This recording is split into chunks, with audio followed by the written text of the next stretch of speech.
My recent trip to Amsterdam for the Electric and Hybrid Convention further reinforced our core belief that wind power is something that we want to design into this new build project. And so in this episode, we're going to be looking at the different options that currently exist for wind-powered assistance on a motor vessel.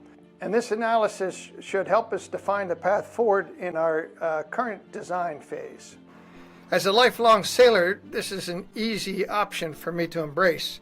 However, in this video, we're going to explore the new sail propulsion systems that are currently on offer. But first, let's have a quick look back at propulsion technology over the centuries. Battle speed, Portator. Battle speed! Clippers were usually fully or bark rigged. The hull was very elongated and narrow to allow for maximum slide through the waves. This enabled clippers to sail upwards of 17 knots. 17 knots is impressive by any standards for a ship that size. However, the zero carbon footprint came with a high cost in terms of how many crew you had to have on board to do all of the work on these vessels. In the event of a storm or high winds, these sails all have to be reefed. And if one of these crew members happens to fall over the side, in those days, that would be a log entry and an empty berth for the rest of the passage. And risk to crew is one of the criteria that we're going to apply to these new sail technologies as we analyze them. Fast forward to the 350-foot Ocean Co. Black Pearl, which achieves a max speed of 30 knots. It can regenerate electricity while under sail to carry the hotel loads. With about 3/4 of an acre of sail area, which are suspended from 3 masts that are 70 meters or 230 feet high. This is a splendid vessel, and it ticks all the boxes for our new build except for 2 things. So unless you're going to go with a multi-hull, this sort of rig goes on a hull that heels over, and for a lot of people that is just not the way they want to travel, period. Here's a quick visual to support that feeling. These are the gimbal tables on the sail training vessel Corwith Kramer, which is a 138-foot heavy steel-hulled vessel. And they're getting ready for a meal here, and not everybody goes for that. All offshore sailors know that a squall can sneak up on you, and you've got to get the sails down quickly sometimes. So that's going to require a fully functioning power grid and a lot of little electric motors to get those sails tugged in. I'm just going to speculate that an unfurled topsail 200 feet off the deck, hit by a gust of wind in a squall, would probably lay this vessel right over on its side. The scenario of a power outage was considered in this study that was done in 2004 on a Dyna rig vessel, and the solution cited was to send a crew member aloft with a battery-driven handheld power drill. In the face of an impending squall, this backup plan might take a little bit of time, and you'd also have to locate a crew member willing to go 200 feet up to do this.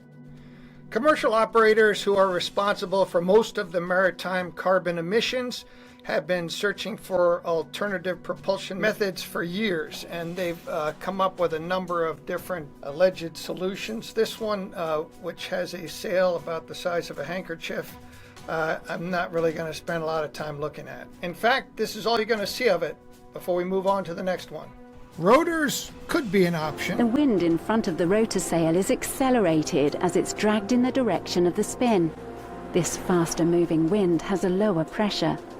Meanwhile, the wind behind the rotor sail slows, causing an increase in pressure.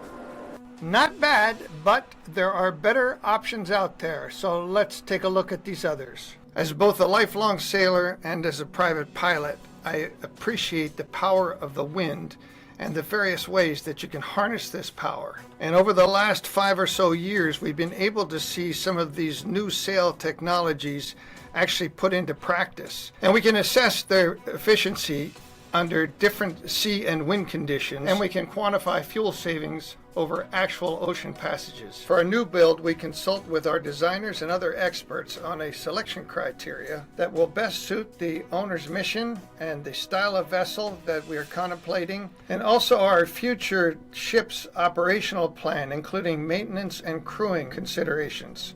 Our research led us to this vessel, which is a commercial ro-ro ship that travels between Europe and Guyana in South America.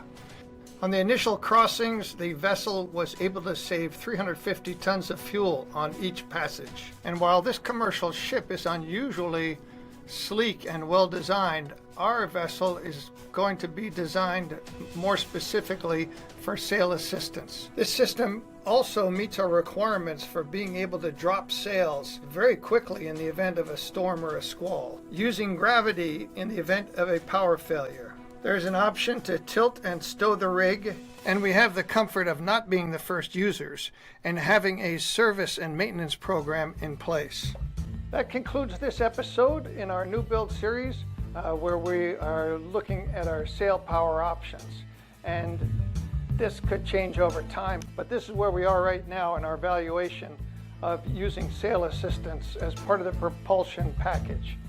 In the next episode, we will either be going with our design process because we're in the middle of that, and that's very interesting, but we're also at the same time looking at shipyards, primarily in Eastern Europe, and these are some of the same shipyards that are building Lursen, Ocean Cove, Fedship hulls, and they're primarily commercial yards. I'd say they're 100% commercial yards, and so that's going to be a very interesting segment as well.